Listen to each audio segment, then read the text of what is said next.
Ho ho ho, I'm Monsterface. Welcome back to the Krampus Intervention. Make sure you check out the previous 3 episodes if you haven't already. It's been a wild party so far.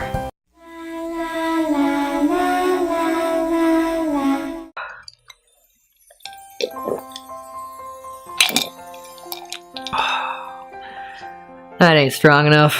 Cause after Krampus the Reckoning, Robert Conway wanted to punish the naughty one more time with Krampus Unleashed in 2016. You ready for this, buddy? Are you?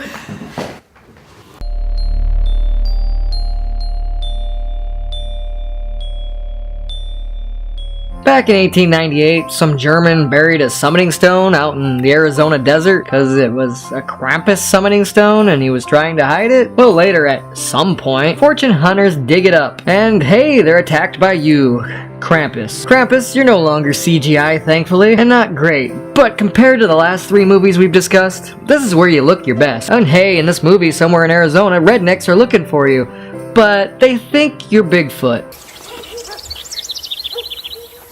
Sasquatch. What?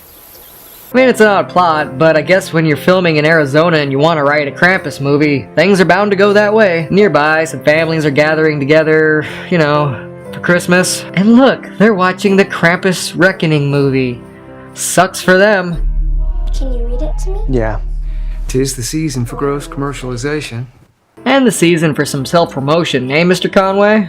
Not much to say about the family. They're pretty bland. No one really sticks out. Not horrible. Not memorable either. Good for them. The only one that really breaks through and stands out is Troy, but not in a positive way. Whatever. You know, your sister's pretty hot. She's your cousin. So? It's legal in some places. I mean, at least he's not as annoying as that little shit from Return to Sleepaway Camp.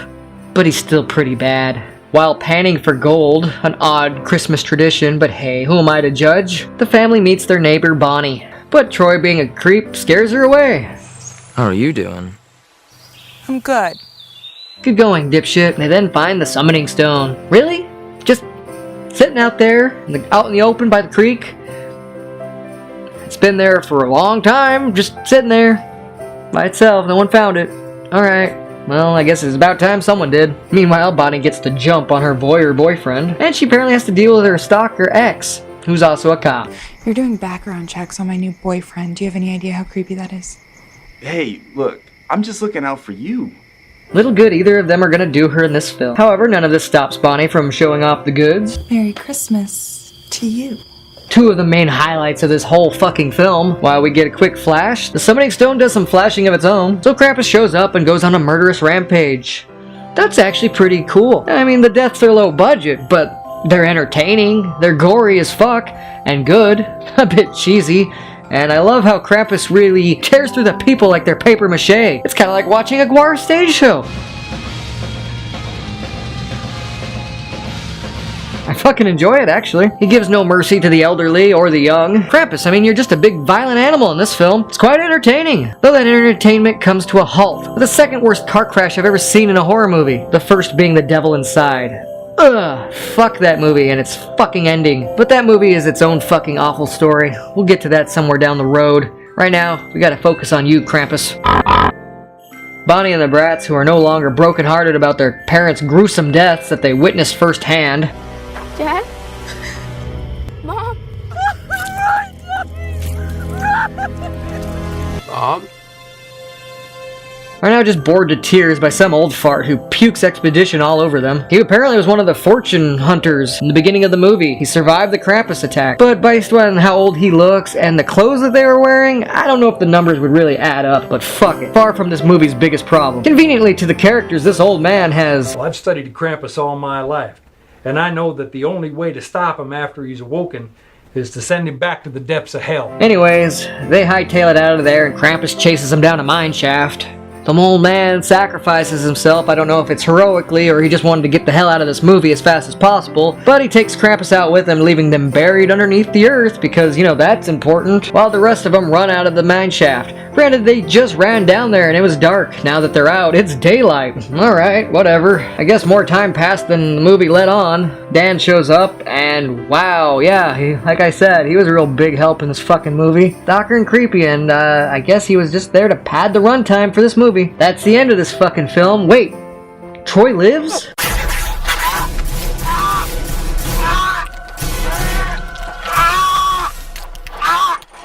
Oh, thank God for baby Krampus. Ooh, I did like baby Krampus.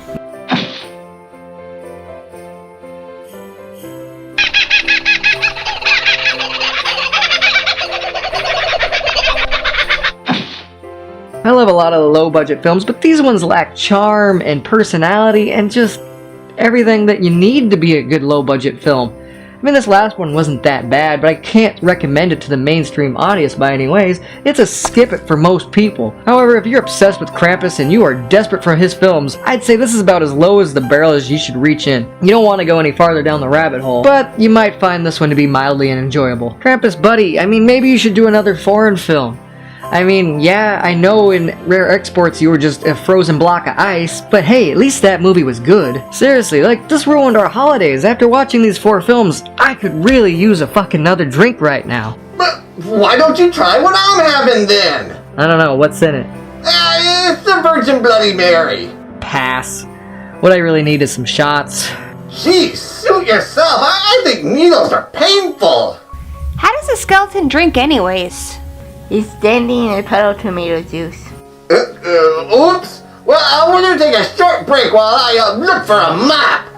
Don't forget to come back to see the final conclusion of the Krampus intervention.